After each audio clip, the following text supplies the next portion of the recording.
केंद्र में सरकार बनाने का रास्ता यूपी बिहार से होकर जाता है, लेकिन इस रास्ते में कुछ और कारक हैं। यही समीकरण चुनाव को दिलचस्प और सीटों के गणित का तालमेल बना देते हैं। अमित शाह बिहार में महागठबंधन सरकार के बनने के बाद पहली बार रैली करने जा रहे हैं। आम आदमी ये जरूर सोचेगा कि राजधानी पटना को छोड़कर अमित शाह ने सीमांचल को क्यों चुना, जहां मुस्लिम वोटर बहुसंख्यक हैं। वहीं पर अमित शाह के पांव रखने का क्या मतलब है? आखिर अमित शाह महागठबंधन के एमओआई समीकरण में एम वाला चक्रव्यूह कैसे भेदेंगे? तो आइए आपको बताते हैं। बीजेपी ने अमित शाह के दौरे के लिए सीमांचल को यूं ही नहीं चुना। ऐसे समझिए यहाँ की गर्जना पड़ोसी राज्य बंगाल तक सुनाई देगी। लोकसभा चुनाव के दौरान बिहार का हिस्सा न होकर भी पड़ोसी के तौर पर बड़ी भूमिका निभाता है। यूं समझिए कि सीमांचल और बिहार का बॉर्डर सटा हुआ है। बिहार के सीमांचल में अगर कोई समीकरण बनता है तो वो बंगाल को भी प्रभावित करता है।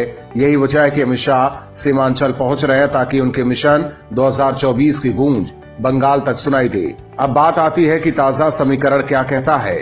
लोकसभा की सीटों के हिसाब से देखें तो बिहार में 2019 के चुनाव में एनडीए ने 39 सीटों पर जीत दर्ज की थी। इसमें 6 सीटें रामविलास पासवान की एलजेपी के हिस्से में आई थी।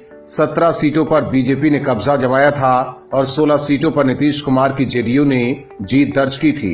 1 सीट कांग्रेस के खाते में आई थी। अब जब समीकरण बदल गए हैं तो एनडीए के हिस्से में 23 सीटें हैं और महागठबंधन के हिस्से में 17 सीट है। वहीं अब अगर सीमांचल का रुख करें तो 2019 में यहाँ का समीकरण कुछ यूं है। पूर्णिया डिवीजन में लोकसभा की 4 सीटें हैं, जो है पूर्णिया, अररिया, किशनगंज और कटिहार। इनमें से एनडीए को 4 में से 3 सीटें मिली थी। अररिया बीजेपी जबकि पूर्णिया और कटिहार जेडीयू के हिस्से में आई थी। वहीं किशनगंज में 4थी सीट पर महागठबंधन ने जीत दर्ज की थी। अब नीतीश के पाला बदलने के बाद ये समीकरण उलट गया है।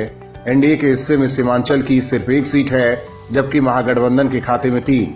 ऐसे समझिए कि अमित शाह सिर्फ मिशन 2024 ही नहीं बल्कि 2025 के विधानसभा चुनाव के लिए भी बिसात बिछा रहे हैं।